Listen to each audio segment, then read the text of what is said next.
दोस्तों आज हम लोग सीखेंगे how to carve text in MS Word, यानी एमएस वर्ड में टेक्स्ट को कार्व कैसे करें। दोस्तों आज मैं ये जो है कि करके दिखाता हूँ, आप देखते जाइए लास्ट तक।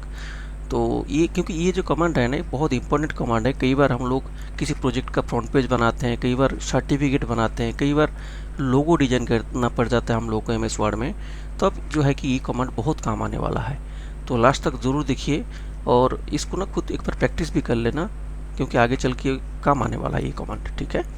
और दोस्तों इस वीडियो से अगर आपको कुछ सीखने को मिले, अच्छा लगे, तो वीडियो को लाइक एंड शेयर जरूर कर देना। जो लोग एमएस वर्ड में काम करते हैं उनके साथ इस वीडियो को जरूर शेयर करना, ठीक है दोस्तों। और अगर अभी तक आपने हमारे चैनल को सब्सक्राइब नहीं किया है तो प्लीज़ सब्सक्राइब भी कर लीजिए।